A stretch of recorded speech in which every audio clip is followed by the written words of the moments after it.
Hello students, you are welcome to my online teaching classes. I'm Shishpal Chauhan and today I have brought some error detection for you, and these are very important questions for competitive exams. Competitive exams के लिए ये questions बहुत ही important है. Let's begin. Select the correct option from the given four that describe the passive construction of the following sentences. चार option आपको दिए हुए हैं और सेंटेंस है the manager keeps the work pending. ये सेंटेंस है और आपको पहले ये चेक करना है। चार ऑप्शन पैसिव के हैं, पैसिव कंस्ट्रक्शन के हैं, तो आपको एक सही ऑप्शन आपको चुनना है। You are to select one correct option out of the four given here. These are four options for the passive construction of the sentence the manager keeps the work pending. तो ये sentence है। जब भी change of voice का आपको sentence मिले तो उसमें वर्ब फ्रेज को देखिए। वर्ब है इसका कीप्स। कीप्स क्या है? V1 है। V1 जब भी आपको एक्टिव सेंटेंस में आए तो उसको चेंज करते हैं is am are plus V3। Verb उसमें बदलता है पैसिव में। तो V1 हो या डू डज प्लस V1 हो तो ये रूल नंबर 1 है। तो उसको चेंज करना होता है is am are plus V3 में। अब आपको ये चेक करना है कि इज एम आर में से कोई, पहले तो ये देखिए द वर्क इसका ऑब्जेक्ट है। कीप्स व्हाट, क्वेश्चन करिए व्हाट द वर्क के साथ तो इज आएगा। ठीक है, इज चेक करिए यहाँ पे कहाँ है। ये नहीं है इज, ये नहीं है, ये नहीं है, तो ये आंखें बंद करके ये बिल्कुल सही ऑप्शन है। The work is kept pending by the manager. तो आसान सा तरीका है, देखो पहले चेक करिए कि फर्स्ट फॉर्म है या do does plus first form हो तो किस में बदलते हैं? Is am are third form में बदलते हैं। और तो यहाँ पे ऑब्जेक्ट फाइंड आउट करिए ताकि आपको पता लगे कि इज एम आर में से कौन सा वर्ब आएगा करेक्ट ऑप्शन में।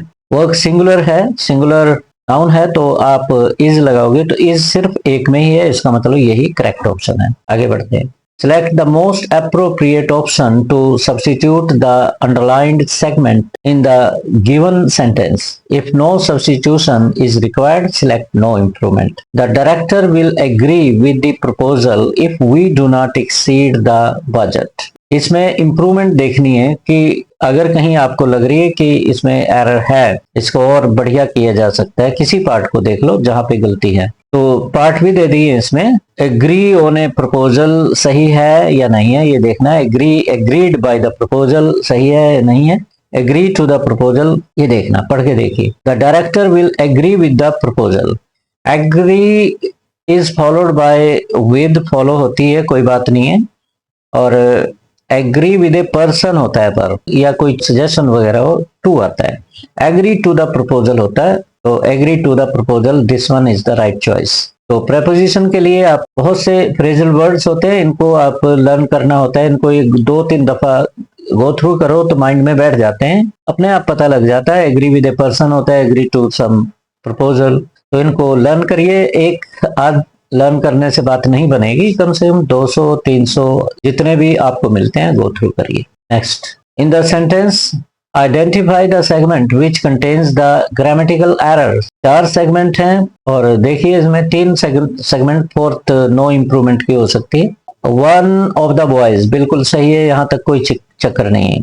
फ्रॉम आवर स्कूल ये फ्रेज लगी। One of the boys from our school, यहाँ तक कोई गलती नहीं है। Have been selected for the national badminton championship, ये भी बिल्कुल सही है। तो चक्कर है यहाँ पे, जब भी वन से शुरू हो आपकी ये वन ऑफ द जो भी होता है, वन ऑफ द ये प्लूरल में ही होता है, वन ऑफ द बॉयज। आगे वर्ब एग्री करेगा वन के साथ, that will take singular verb. Plural verb take plural verbs, singular verbs take singular verbs. तो ये वन के साथ एग्री करेगा तो वन हैज आएगा यहाँ पे, has been. One of the boys from our school have been, यहाँ गलती है। दिस इज ये करेक्ट ऑप्शन आपका जो एरर वाला है ये part. Select the most appropriate option to substitute the underline segment in the given sentence. If no substitution is required, select no improvement. The captain as well as the players. आप ध्यान रखिए जब भी as well as से जोड़ो आप, the captain as well the players were responsible for winning the trophy as well as आना चाहिए, मिस हो गया होगा, as well as the players, the captain as well as the players। जब भी आप किसी सब्जेक्ट के साथ as well as लगा के कुछ और नाउन्स यूज करो तो पहले वाले के साथ ही एग्री करता है। कैप्टन सिंगुलर है तो सिंगुलर वर्ब ही आएगा, यहाँ पे वाज आएगा। तो ये प्लूरल होता तो ये वर्ब ठीक था, because the captain is singular noun, right, तो was will be taken here. The captain as well as the player was, ये आपको सही ऑप्शन ये बनेगा। क्लियर हो गया? The captain as well as the players was, तो ये इसमें सेगमेंट ये वाली सही बैठेगी, आपको ये चेंज करना है। Fifth question, in the following sentence identify the segment which contains the grammatical error. जिस सेगमेंट में ग्रामेटिकल एरर है वो आइडेंटिफाई करनी है। आई कैन स्विम में कोई एरर नहीं है, बिल्कुल ठीक है, ठीक है ये, यस। कैन के साथ नॉन फाइनाइट वर्ब आ रहा है, swim first form. When I was, I can swim, इसके बाद व्हेन आई वाज, ये भी ठीक है, कोई दिक्कत नहीं है, लग सकती है। ओनली 5 में भी कोई गलती नहीं है, आप कह सकते हैं when I was only 5। Very fast को चेक करना है, I can swim very fast, very fast नहीं होता, आई कैन स्विम फास्ट, तो यहाँ पे एरर है। नेक्स्ट है, select the indirect narration of the given sentence. He said to the hotel receptionist, can you tell me the tariff of rooms. अब जब भी नरेशन का क्वेश्चन आए इनडायरेक्ट स्पीच में चेंज करने वाला, तो जो कॉमाज में है कोटेड स्पीच जिसे कहते हैं डायरेक्ट स्पीच, इसको चेक करिए ये टाइप क्या है सेंटेंस की। आमतौर पे सिंपल सेंटेंस ही होते हैं इसमें, तो ये क्वेश्चन मार्क दिख रहा है तो दिस इज इंटरोगेटिव सेंटेंस। जब भी आपको इंटरोगेटिव सेंटेंस मिले उसको इनडायरेक्ट में बदलना हो, और दो तरह के इंटरोगेटिव होते हैं, एक तो होते हैं हेल्पिंग वर्ब से शुरू, बिगिनिंग विद हेल्पिंग वर्ब्स, और दूसरे होते हैं WH टाइप से बिगिन, WH, व्हाट, वेयर, व्हाई वगैरह इनसे शुरू, हु, हाउ। तो अगर ये WH वाले हैं तो यही कंजंक्शन बनते हैं। अगर हेल्पिंग वर्ब आपके टिप्स पे होने चाहिए। बी टाइप वर्ब्स में क्या होते हैं, is, am, are, was, were. Do type में do, does, did. Have type में हैज, हैव, हैड। आगे मॉडल वर्ब जितने हैं, can, could, may, might, shall, will, should, would, dare, need, used, ought, must वगैरह वगैरह 13 वो होते हैं। तो ये तो टिप्स पे होने चाहिए, तो ये हेल्पिंग वर्ब से शुरू है। अगर हेल्पिंग वर्ब से शुरू है तो कंजंक्शन क्या आएगा, इफ आएगा। पहले तो आप इफ चेक करिए, इफ कितनों में है। इफ यहाँ है, द टैरिफ यहाँ नहीं है, तो ये तो गलत ही हो गया। यहाँ है, ठीक है, यहाँ भी है। अब इसके बाद देखिए, आस्क्ड दोनों में WH वाला हो चाहे हेल्पिंग वर्ब से शुरू हो, सेट टू आस्क्ड में बदलता है। आस्क यहाँ पे भी है, यहाँ पे भी है, यहाँ पे भी है। इंक्वायर्ड भी चल सकता है, चलो, क्योंकि पूछना ही होता है, इंक्वायरी होती हो, यहाँ तक ठीक है। He asked the hotel receptionist, that वाला तो गलती हो गया, इफ और दैट इकट्ठे नहीं आते, और ये वैसी गलत, दो तो गलत हो ही गए हैं, बचे ये दो। He asked the hotel receptionist if he, you आपका यहाँ पे सब्जेक्ट था, स्पीकर, राइट। तो you कौन सा पर्सन है, सेकंड पर्सन बदलेगा रिसेप्शनिस्ट के अनुसार, तो यहाँ ही आ जाएगा जब करेंगे हम इसे, तो ही यहाँ तक ठीक है, और ही यहाँ तक भी ठीक है। इसके बाद क्या होता है, सब्जेक्ट के बाद कैन का कुड बनेगा, तो कुड कहाँ बना, ये बना, और ये गलत हो गया, तो ये if he could tell him the tariff of the rooms, ये थर्ड ऑप्शन इज द, ये आंसर है आपका। सिस्टमेटिकली चलोगे आंसर आपको पता लग जाएंगे। On Sundays error find out करनी है सेगमेंट में। I prefer reading than going out visiting my friends. Then तो होता नहीं, प्रीफर टू होता है, ये एरर यही पता लग गई आपको। ये भी फ्रेजल वर्ब जैसे होते हैं ना, वो इनके बाद प्रपोजिशन होती है कुछ वर्ब्स के बाद, उनको रट लो, गो थ्रू करो अच्छे से। प्रीफर के बाद टू ये होता है, I prefer tea to coffee. Rohit is 2 year junior than Mukesh in the office, ये भी बिल्कुल एक्सप्लिसिट है, गलती सामने ही दिखाई दे रही है। जूनियर जितने भी IOR लगे हैं, junior, senior, inferior, superior, they are followed by 2, और जूनियर देन लगा हुआ, दिस इज टू होना चाहिए। ये तो वैसे ही सिंपली आपको आ जाना चाहिए। नेक्स्ट है, in the question A sentence has been given in direct indirect speech। Direct या इनडायरेक्ट स्पीच में दिया हुआ है, तो ऑप्शन 4 दिए होंगे इसमें इनडायरेक्ट स्पीच के, वो चेक करने हैं। तो पहला स्टेप ये होता है कि जब भी डायरेक्ट स्पीच का सेंटेंस है तो उसको चेक करिए कि किस टाइप का सेंटेंस है। वो स्टेटमेंट हो सकती है, अब असर्टिव सेंटेंस, पॉजिटिव स्टेटमेंट, या फिर वो इंटरोगेटिव हो सकता है। इंटरोगेटिव में क्वेश्चन मार्क मिलता है, ये नहीं है यहाँ पे। एक्सक्लेमेटरी में साइन ऑफ एक्सक्लेमेशन मिलता है, ये भी नहीं है। इम्पेरेटिव हो सकता है। इम्पेरेटिव में क्या आता है, सब्जेक्ट नहीं आता शुरू में, होता है सब्जेक्ट, वो डोरमेंट होता है, छुपा होता है। इम्पेरेटिव में हम सब्जेक्ट जानबूझ के नहीं बोलते, यू उसका सब्जेक्ट होता है हमेशा।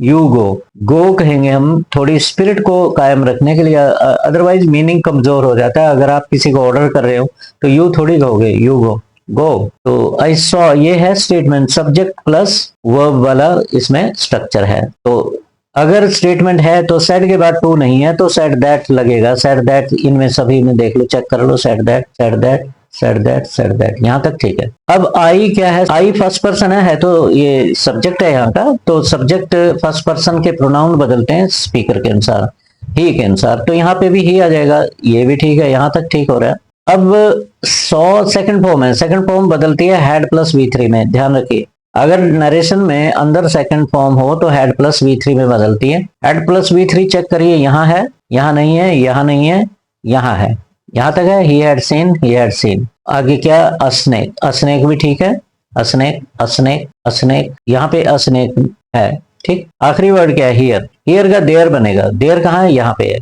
तो हियर देयर यहाँ पे है। तो आगे देखिए, ये गलत हो गया, यहाँ सौ था इसलिए ये गलती हो गया था पहले ही, तो ये इसमें देयर नहीं है तो ये वैसे गलत हो गया, तो पहले वाला ऑप्शन सही है। करेक्ट ऑप्शन क्या हुआ आपका, first one. He said that he had seen a snake there, here का देयर बनता है, जो नजदीकी शो करती है वो डिस्टेंस में बदल जाता है। If the sentence is free from error, select no error. Sentence है Everest is the highest peak in the world, the लगा रखा है, ये गलत है। एवरेस्ट, ये this is proper noun, proper noun से पहले दा नहीं आता, आर्टिकल नहीं आता।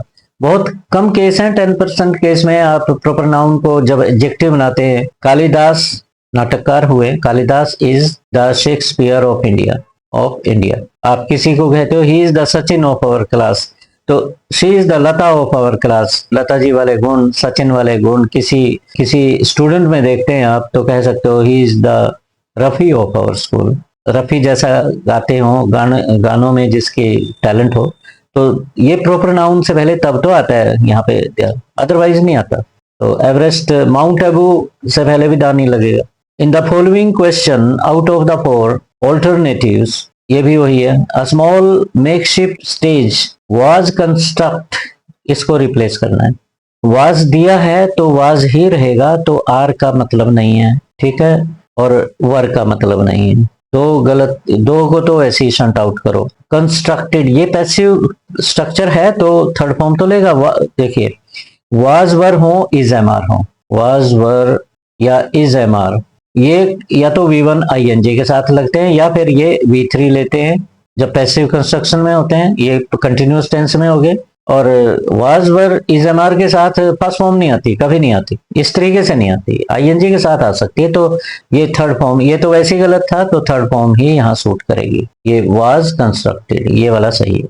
आपका ऑप्शन कौन सा सही हुआ, was constructed, second option. In the following out of the four select the alternative which will improve the bracketed part, bracketed part will see the over, take out your binoculars and take out, ये तो imperative form होगी भाई, subject होता तब तो will see चल जाता है। I will see the Andromeda galaxy, ये फर्स्ट फॉर्म है तो यहाँ भी फर्स्ट फॉर्म ही आएगी, will का मतलब नहीं। take out your binoculars and see the, see इसका सही ऑप्शन है। नेक्स्ट में please don't cry he said, आपको नरेशन इनडायरेक्ट स्पीच में जाना। He begged that I should not cry, गलत। He begged me not to cry, please don't cry, सामने वाले को ही कह रहे। ही सेड टू प्लीज, ये तो गलत ही हो गया। He told me to not to cry, ये गलत है। He begged me not to cry, ये वाला सही है, सेकंड वाला। The climb out upside the mountains was not easy. Upside the mountain नहीं होता, up the mountain. The climb up the mountains. The two men were quarreling with one another. दो हैं तो each other आएगा भाई, एकदम गलती एकदम डिटेक्ट होनी चाहिए। one another एक से ज्यादा में होता है, तो यहाँ पे one another की जगह each other आएगा। each other, another भी नहीं, each other। नेक्स्ट में everybody knows that Bhutan is the most peaceful of all other country, all other countries of the world, all other countries, ये कंपैरिजन थोड़ी यहाँ पे, ऑल द कंट्रीज, ये superlative degree का comparison है, तो इसमें तो अदर तो उसमें चलता है कंपैरेटिव फॉर्म में। The of all the countries of the world, the higher you go the more difficult it becomes to breathe. इधर भी फर्स्ट फॉर्म आएगी, क्लाइंब ये फर्स्ट फॉर्म है, तो वी वन का बैलेंस था, बिकेम गलत है, हैज बिकम गलत है, इज बिकमिंग गलत है, बिकम्स दोनों तरफ वी वन आती है इसमें। ये the higher you go the cooler it is, तो ये कंस्ट्रक्शन बड़ा अलग है। कंपैरेटिव फॉर्म में कभी भी आर्टिकल दा नहीं आता, सिर्फ यही स्ट्रक्चर है जिसमें आर्टिकल दा आता है। एक बार इंटरव्यू में मुझे पूछा गया था कभी है उस समय पहले कि कैन यू यूज आर्टिकल दा in front of comparative form of adjective, the higher you go the cooler it is. In the following question, the sentence given with blank to be filled in appropriate word. Neha has been crying. अब ये has been plus verbing आ गया, तो इसका मतलब ये present perfect continuous tense है। had been आता तो past perfect continuous होता, will have been shall have been आता तो future perfect continuous होता। आगे क्या आता है? since या for आता है। फ्रॉम गलत है, ऑफ गलत है, टिल गलत है, सिंस मॉर्निंग होता है, इवनिंग होता है, सिंस यस्टरडे होता है। Taj Mahal worth seeing monument in Agra, improvement देखनी है। A monument to see it's worth गलत, a monument worth seeing, seeing worth seeing होता है। Taj Mahal is a monument worth seeing, ठीक है। वन ऑफ तो इसमें जरूरत ही नहीं थी, मॉन्यूमेंट वर्थ सीइंग देखने लायक जगह है। An elephant may be helped even by an ant, passive है। बी प्लस बी थ्री आ रही हो तो पैसिव कंस्ट्रक्शन है, ये मॉडल वर्ब है। इसमें करना क्या है? एक्टिव में ले जाना होगा। एन एंट इसका सब्जेक्ट है, ये शुरू में देखिए कहाँ मिला, ये मिला एन एंट, और मे था तो मे ही आएगा ये वाला, ठीक है। ये गलत हो गया, कैन नहीं आएगा, चेंज नहीं होगा, इवन एंड ये गलत हो गया। इवन तो इसमें यस इवन था, इसमें इवन एंड मे हेल्प, ये बिल्कुल सही है। इवन भी तो लगाना था इसमें, सेकंड वाले में इवन आगे। Even an ant may help an elephant, बिल्कुल ठीक है। तो पैसिव करो, करके देख लो। Even an ant may help an elephant, तो पैसिव करेंगे तो an elephant may be helped even by an ant. ओट वाला वैसे गलत है, an ant may even help, इसमें भी नहीं है। कैन वैसे गलत हो गए, तो यही सही है। Please don't cry he said, ये आ चुका है ऊपर, he begged me not to cry. तो ये 21 हमने सेंटेंस किए हैं। तो please subscribe to my channel. अगर यूट्यूब पे देखोगे प्लीज @शिषपाल चौहान, आप वहां जाइए और वीडियोस और भी मिलेंगे। SHISHPALCHAUHAN, ये मेरा यूजर नेम है यूट्यूब चैनल का। सब्सक्राइब करिए और शेयर करिए मेरे वीडियोस को अपने फ्रेंड्स में। और फेसबुक पेज मेरा english.com है, .c कैपिटल, तो इसको प्लीज फॉलो करिए, लाइक करिए, और वीडियोस आपको मिलते रहेंगे इस तरह के। Let me and up. Thank you very much for joining.